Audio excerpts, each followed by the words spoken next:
청년 2부 임주연입니다. 골로새서 4장입니다. 상전들아, 의와 공평을 종들에게 베풀지니 너희에게도 하늘의 상전이 계심을 알지어다. 기도를 계속하고 기도에 감사함으로 깨어있으라. 또한 우리를 위하여 기도하되 하나님이 전도할 문을 우리에게 열어주사 그리스도의 비밀을 말하게 하시기를 구하라. 내가 이 일 때문에 매임을 당하였노라. 그리하면 내가 마땅히 할 말로써 이 비밀을 나타내리라. 외인에게 대해서는 지혜로 행하여 세월을 아끼라. 너희 말을 항상 은혜 가운데서 소금으로 맛을 냄과 같이 하라. 그리하면 각 사람에게 마땅히 대답할 것을 알리라. 두기고가 내 사정을 다 너희에게 알려주리니 그는 사랑받는 형제요 신실한 일꾼이요 주 안에서 함께 종이 된 자니라. 내가 그를 특별히 너희에게 보내는 것은 너희로 우리 사정을 알게 하고 너희 마음을 위로하게 하려 함이라. 신실하고 사랑을 받는 형제 오네시모를 함께 보내노니 그는 너희에게서 온 사람이라. 그들이 여기 일을 다 너희에게 알려주리라. 나와 함께 갇힌 아리스다버고와 바나바의 생질 마가와 이 마가에 대하여 너희가 명을 받았음에 그가 이르거든 영접하라. 유스도라 하는 예수도 너희에게 문안하느니라. 그들은 할레파이나 이들만은 하나님의 나라를 위하여 함께 역사하는 자들이니 이런 사람들이 나의 위로가 되었느니라. 그리스도 예수의 종인 너희에게서 온 에바브라가 너희에게 문안하느니라. 그가 항상 너희를 위하여 애써 기도하여 너희로 하나님의 모든 뜻 가운데서 완전하고 확신 있게 서기를 구하나니 그가 너희와 라오디게아에 있는 자들과 히에라볼리에 있는 자들을 위하여 많이 수고하는 것을 내가 증언하노라. 사랑을 받는 의사 누가와 또 데마가 너희에게 문안하느니라. 라오디게아에 있는 형제들과 누빠와 그 여자의 집에 있는 교회에 문안하고 이 편지를 너희에게서 읽은 후에 라오디게아인의 교회에서도 읽게 하고 또 라오디게아로부터 오는 편지를 너희도 읽으라. 아키뽀에게 이르기를 주 안에서 받은 직분을 삼가 이루라고 하라. 나 바울은 친필로 문안하노니 내가 매인 것을 생각하라. 은혜가 너희에게 있을지어다. 하늘에 계신 우리 아버지여, 이름이 거룩히 여김을 받으시오며 나라가 임하옵시며 뜻이 하늘에서 이룬 것 같이 땅에서도 이루어지이다. 오늘날 우리에게 일용할 양식을 주옵시고 우리가 우리에게 죄 지은 자를 사하여 준 것 같이 우리 죄를 사하여 주옵시고 우리를 시험에 들게 하지 마옵시고 다만 악에서 구하옵소서.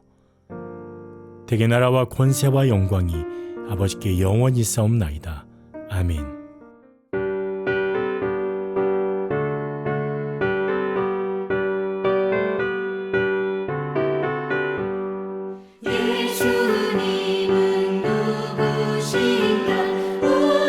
자의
오늘 나눌 하나님의 말씀은 누가복음 9장 28절에서 36절 말씀입니다.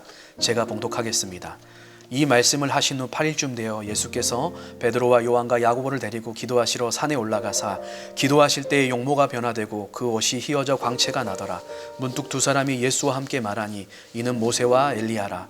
영광 중에 나타나서 장차 예수께서 예루살렘에서 별세하실 것을 말할세 베드로와 및 함께하는 자들이 깊이 졸다가 온전히 깨어나 예수의 영광과 및 함께 선 두 사람을 보더니 두 사람이 떠날 때에 베드로가 예수께 여짜오되 주여 우리가 여기 있는 것이 좋사오니 우리가 초막셋을 짓되 하나는 주를 위하여 하나는 모세를 위하여 하나는 엘리야를 위하여 하사이다 하되 자기가 하는 말을 자기도 알지 못하더라.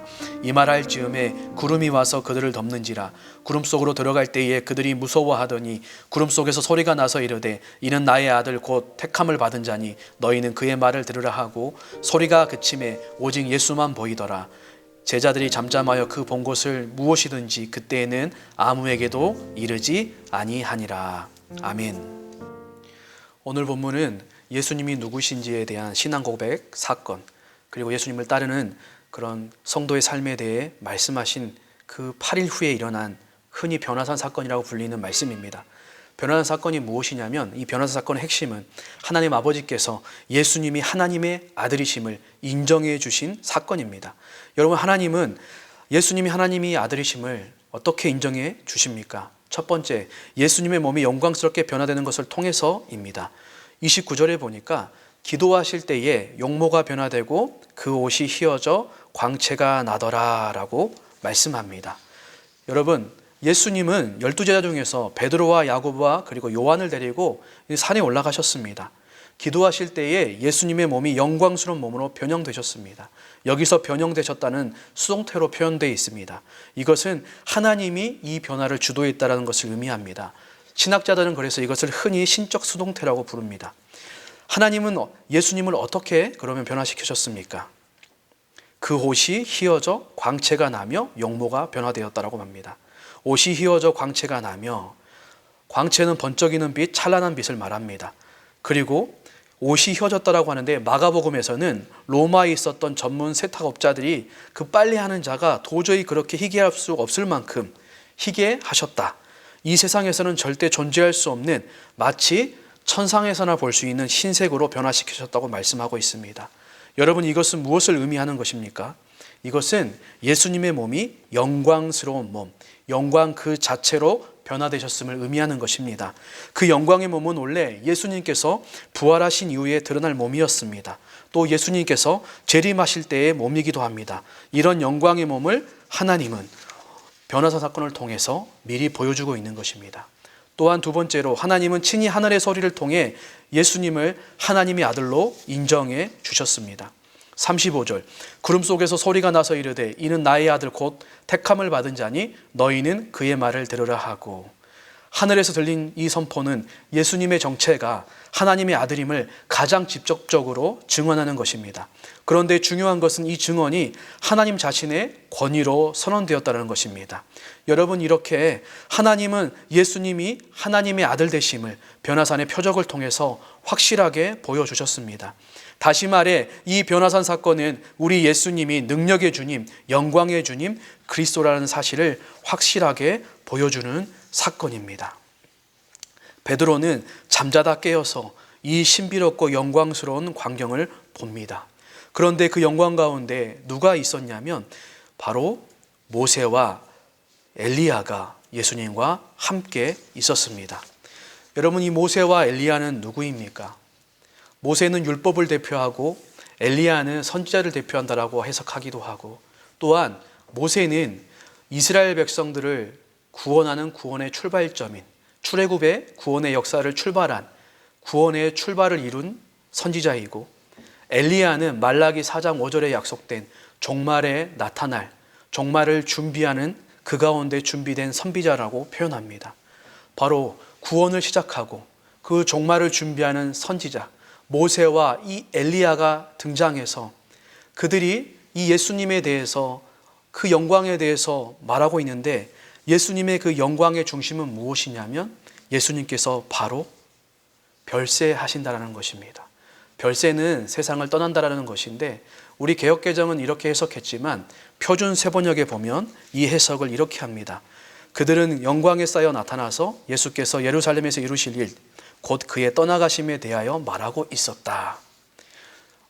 개역개정은 별세라고 단순하게 얘기하지만 이 원문을 가장 잘 해석한 세번역은 예루살렘에서 이루실 일이라고 말하는 것이죠. 이것은 곧 십자가를 통해서 이루시는 구원.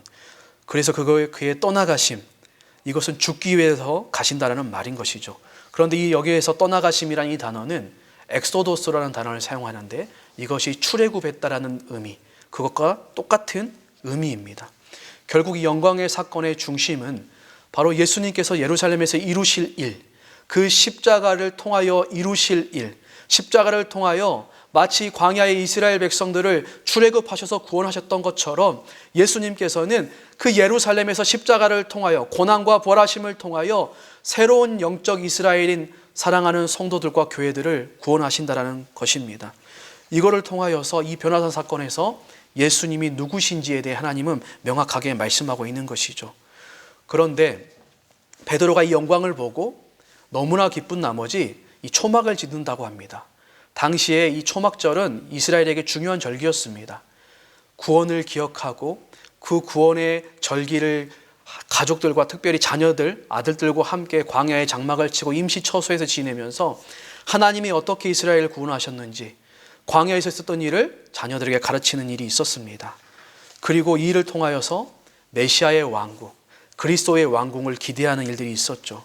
이 영광스러운 사건을 보며 베드로가 이렇게 행동하는 것은 당연한 것이었습니다. 그런데 베드로가 초막 셋을 짓고자 합니다.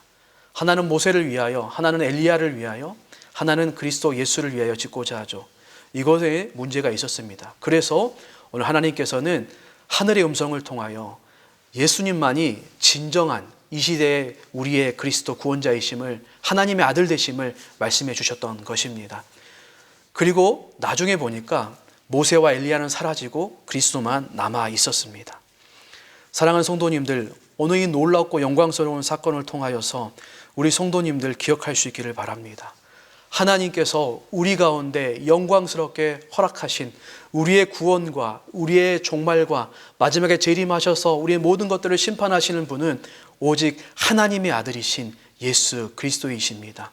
오늘 그 영광스러운 주님을 바라보며 우리 또한 베드로가 주님 앞에 초막을 지었던 것처럼 우리가 그 주님 앞에 예배의 장막으로 나아가 그 주님을 높여드릴 수 있기를 바랍니다. 또한 그 주님 앞에 하나님이 하신 말씀, 너희는 그의 말을 들으라 말씀하신 것처럼 이제 우리들은 그 예수님의 말씀을 듣고 살아가는 저희들이 되었으면 좋겠습니다. 그래서 우리 인생 가운데 마지막에 구원을 위하여 예수님만 남겨주신 것처럼 우리의 마음과 우리의 인생과 우리의 생애 가운데 오직 그리스도만 남겨지는 그러한 생애를 살아가시는 저와 여러분이 될 수 있기를 예수님의 이름으로 축복합니다. 기도하겠습니다. 하나님 아버지, 변화산의 영광스러움을 통하여 미리 부활의 육체를 입으신 그리스도 예수의 영광을 베드로와 제자들은 목도하였습니다. 오늘 우리는 이 변화산의 사건을 통하여 그리스도 예수가 예루살렘에서 이루시는 우리를 위하여 십자가에서 죽으시고 다시 살아나시는 그 영광스러움이 얼마나 크신지를 다시 한번 마음속에 새기게 하여 주시고 그 예수님을 향하여 예배로 온전히 그 이름을 높여드리며 찬양할 수 있도록 도와주옵소서. 하나님께서 이제 너희는 그의 말을 들으라, 하나님의 아들이신 예수님의 말을 들으라 말씀하신 것처럼 우리의 생애 속에 오직 예수님의 뜻, 예수님의 말씀에 순종하여서 그분의 말씀을 이루고 우리의 삶 가운데 오직 예수님만을 남기는 귀한 성도님들의 삶이 될 수 있도록 축복하여 주옵소서. 예수님의 이름으로 기도합니다. 아멘.